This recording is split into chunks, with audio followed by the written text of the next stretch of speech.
Avant que cette vidéo commence, j'avais deux petites choses à vous dire. Tout d'abord, faites vraiment attention à qui vous placez votre confiance pour vous raconter des histoires de comics. Parce que sur internet, il y a beaucoup de gens qui se prétendent fans de comics, mais ils vous lisent juste des pages wiki. Et il y a beaucoup de bêtises qui sont dites. Et ce, sur tous les réseaux sociaux, même sur YouTube. Même si je dois avouer que sur TikTok, pour ma part, j'ai vu aucun créateur de contenu qui vous raconte pas de conneries et qui vous prend pas pour des débiles. Après, vous faites ce que vous voulez, je tenais juste à vous le dire. Et la deuxième petite chose, c'est que cette vidéo va contenir des spoils. Je vais spoiler l'identité de Savitar dans la série Flash, et ce serait dommage de vous spoiler. Revenez plus tard après avoir vu la saison 3. Bonjour à toutes et à tous, c'est Revice. Beaucoup de gens font l'erreur de penser que Savitar est futur Flash, car le Savitar de CW est Barry Allen du futur dans la série. Pour ceux qui savent pas, CW, c'est la chaîne TV de Warner Bros. Donc quand je dis CW, je veux dire le Savitar de la série Flash. Donc Savitar apparaît pour la première fois dans le comics de Flash numéro 108 en 1995. Tout commence lorsque Wally West se fait attaquer par des ninjas bleus appelés les Thunderbolt Agents. Mais une fois que Wally West, alias Flash, a réussi à capturer un de ces fameux ninjas et qu'il lui soutire les informations qu'il voulait, à savoir qui les a envoyés et qui ils sont, le corps du ninja semble vieillir de plusieurs dizaines d'années à chaque seconde, le réduisant à l'état de poussière. J'avais oublié de préciser que certains speedsters avaient perdu leur vitesse, accusant Wally West d'en être la cause. Suite à ça, Wally, accompagné de Jay Garrick et de Jess Quick, partent à la rencontre de Max Mercury, étant né en 1838, sachant sans doute qui est Savitar, et partent également à la rencontre de Bart Allen, alias Impulse, le petit-fils de Barry Allen. Mais une fois Bart trouvé, Bart leur dit que Max a disparu, mais ça ne les empêche pas de trouver des réponses à leurs questions. En fouillant les affaires de Max, ils trouvent des écrits parlant de Savitar, un pilote de l'armée de l'air de la guerre froide, qui a testé un avion supersonique et s'est fait frapper par la foudre, le faisant se faire cracher dans un territoire ennemi. Mais il découvre ses super pouvoirs et tue ses assaillants à la vitesse de l'éclair, et consacre désormais sa vie à la vitesse et crée même un culte. Suite à ça, il combattra Johnny Quick et Max Mercury, qui n'eut pas d'autre choix de faire un bond dans le temps pour mieux se préparer à ce combat. Et donc Savitar réémerge plusieurs années plus tard dans notre temporalité.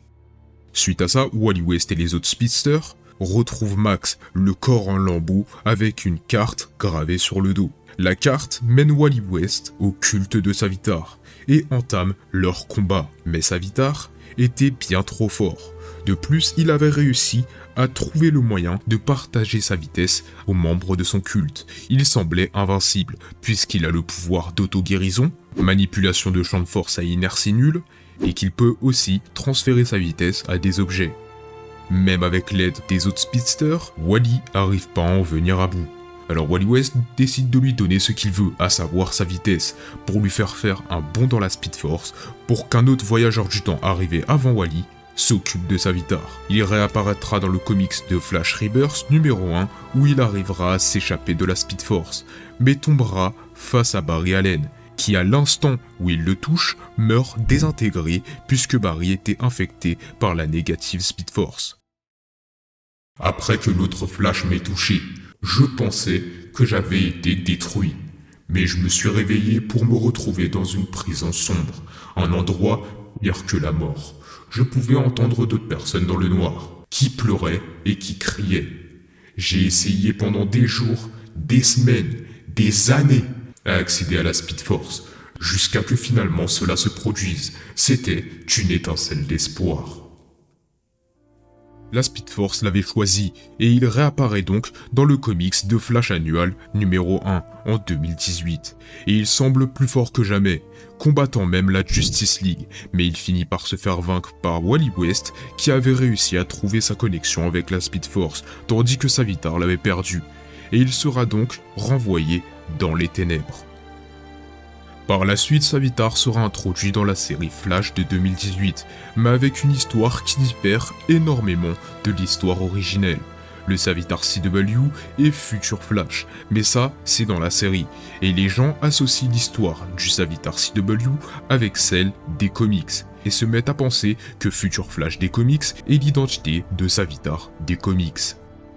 Laissez-moi maintenant vous conter l'histoire de Future Flash des comics, un personnage que j'affectionne tout particulièrement. Il apparaît en 2014 dans The Flash numéro 30, mais son histoire est racontée dans l'annual numéro 3 de cette même série. Future Flash, comme son nom l'indique, est Barry Allen du futur, 20 ans après l'attaque du syndicat du crime à Central City, et qui a donc vécu la tragédie qui a tué Wally West et qui a rendu Iris handicapée. Barry se sent coupable de cette tragédie, se reprochant de ne pas avoir été assez rapide, et décide donc de reprendre les choses en main en tuant Gorilla Grodd de façon extrêmement violente en lui faisant exploser la tête. Pour la suite de cette vidéo, on va utiliser un schéma pour faciliter la compréhension. Cette croix représente notre Barry qui n'a pas encore vécu la mort de Wallace, et on va appeler ce point maintenant. Pour l'instant ça n'a pas de sens, mais vous verrez que ça en aura. Cette droite graduée représente les 20 ans entre notre Barry Allen et Future Flash, chaque graduation représentant une année. Et pour finir, cette croix-là représente Future Flash. Suite au meurtre de Gorilla Grodd, Future Flash veut faire en sorte que cet avenir ne se reproduise pas en sauvant Wallace. Mais avant ça, il va faire quelques escales dans le temps. Tout d'abord, il va s'arrêter 16 ans à partir du point que l'on a appelé maintenant. Donc il va remonter dans le temps de 4 ans pour tuer Mirror Master. Le second arrêt va être de 12 ans à partir de maintenant, donc il va remonter de 8 ans pour s'occuper de Captain Cold. Suivi du Trickster et de Roscoe, 7 ans à partir de maintenant. Puis il finit par sa dernière erreur, 5 ans à partir de maintenant. Cette dernière erreur étant la mort de Wallace, donc il tue Daniel West, alias Reverse Flash, empêchant la mort de Wallace. Mais il reste tout de même une toute dernière erreur, et remonte donc dans le temps de 20 ans, pour rencontrer notre Barry de notre temporalité. Il lui explique toutes ses erreurs, et lui apprend l'existence de la déchirure de la Speed Force, engendrée par tous ceux qui ont voyagé dans le temps. Mais Future Flash a un plan pour guérir la réalité. Il compte sacrifier notre Barry pour sceller la déchirure. Barry vs Barry. Le combat est superbe. Mais Future Flash prend le dessus et s'apprête à achever son plan. C'est alors que Wally West arrive du futur, débarque pour vaincre Future Flash. Mais Future Flash est trop fort, malgré ce combat magnifique. Et il réussit pas à le stopper et finit par mettre son plan en exécution, faisant disparaître Barry et Wallace. Après ça, Future Flash décide de prendre la place de Barry dans sa temporalité, ayant gagné 20 ans. Mais quelques temps plus tard, Barry arrivera à revenir dans sa temporalité, dû à une déchirure de la réalité. Donc il y a maintenant deux mêmes versions du même Flash se retrouvant simultanément au même endroit, ce qui peut causer une explosion. Future Flash en a marre de lutter et se rend à l'évidence que l'on ne peut pas toujours réparer tout. Donc il décide de se sacrifier pour vaincre leur ennemi commun, Selkirk, en provoquant cette explosion. Il va même révéler un indice sur le meurtre de la mère de Barry Allen avant de rendre l'âme.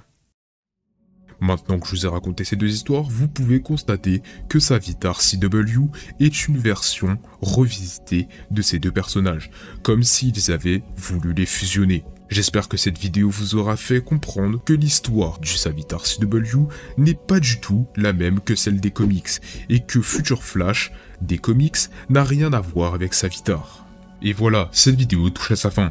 Je vous remercie sincèrement d'être resté jusque là, j'espère que cette vidéo et ces personnages vous auront plu. Vous pouvez vous abonner et activer la cloche pour recevoir toutes les notifications. Vous pouvez aussi vous abonner à mon Twitter, mon Twitch ainsi que ma chaîne YouTube. Je ne vous oblige à rien et de toute façon, je ne le peux pas. Je vous souhaite une bonne journée ou une bonne soirée selon quand vous regardez cette vidéo et moi je vous dis à plus tard pour du prochain contenu.